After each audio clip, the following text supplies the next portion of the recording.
I guess it would be kind of impossible to ask you of your best night. Yeah. If there was one, you probably got hundreds. Is there one night? There was one seminal moment where I thought, this is because Passion was, we were competing with the super clubs. You know, we were this little town in Colville. We're a bit like Leicester City winning the Premier League, right? We were this little town in Colville that nobody gave us a chance to. Nobody gave us a chance against the big boys of Sheffield and Birmingham and Leeds and all London and all of those. And then all of a sudden we're competing against them. We were filling our club. We opened the doors and there was 2,500 people coming week in, week out. But we never got any credibility for it. And I suppose we weren't really after credibility because I'm the sole person, a bit of a party animal, so I suppose we just wanted to party, and it wasn't the credibility that we wanted. But I did want some sort of recognition that we'd done something memorable that would stand the test of time. And there was just one moment when I just introduced Seb Fontaine, and he'd gone live on Radio 1. And I think it was New Year's Eve 2001. It wasn't the Millennium one, it was in 2001. And I think it was around about, I think he played 7 till 8 or something. And I just introduced him, Seb Fontaine, live or I'd introduced him before they'd gone live, and it was live. And I just sat back, and the place was going off, and I'm thinking, we're live on national radio. And that was that one moment for me that was really special. And then obviously the other time when Steve Lawler came and did in the Red Room. In the Red Room. How many clubs have a second room? That's just as popular. That had a live Radio 1 Essential Mix from. I don't know. From their second room, which we're going back to the Red Room, by the way, and I've seen the decor. We'll talk about that. Okay. I've seen the decor, and it is red. Okay, and we're going back to that for the 25th birthday party, which will go on. I mean, we haven't really touched on the Red Room.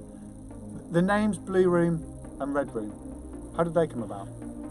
I was guilty for them ones. Okay. Well, not guilty. How did they come about? I think me, Mark and Eric had been to Miami. And before then, Passion had this branding of the amphitheatre. It was very sort of Roman sort of theme. Yeah. There was the amphitheatre and there was the arena. And people kept getting lost. And we were going, people would come to the club and not go into the second room, which was the arena, and not find out where the spa was, which was upstairs. And people would get lost.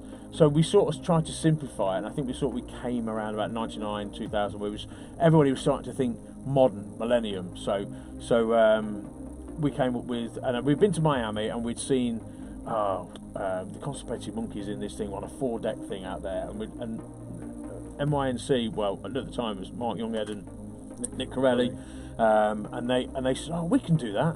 So Eric said, well, get that sorted. We can sort your 4 decks out in there, and that's where they all came about in there, and that was amazing. And then it was around that time where I said, come on, let's colour code them. Let's colour code the rooms, because they were redesigning the decor, because they were pink, I think, in the main room. So then I said, well, let's do the main room blue, and the other room red, and then there was, I think there was the white room, which was the spa. The spa, yeah. They hadn't. I can't remember if they'd built the green room wasn't built. No, it was a car park at that particular moment in time. So, so we sort of came up with that. Okay, right. Mark and Eric were like, they would do it. It was a great idea. They'd go, right, let's do it now. And they did everything. They were on the button, spur of the moment. They would do something. They knew the potential for it, and that took off. So they draped all the Red Room out in the red, of course. And it looked fantastic. Which I've just seen it again. It's now going to look red, draped red as well. Is it good? Yeah, it's going to be good. Yeah. So that's how that came about. And obviously, which is the green room, which is the back room, was a car park at the time. I used to park my red BMW out the back there. Right, and they said, right, well, we need more capacity. We're going to knock it down and put a huge chill-out room in it, because that's originally what it was. It was a chill-out room. They put all these ice blasters in because the club would overheat every week. Yeah. So they put these ice chillers. There were chillers out of a actual cellar, pub. They put these things in and chill it right the way down, and it was just.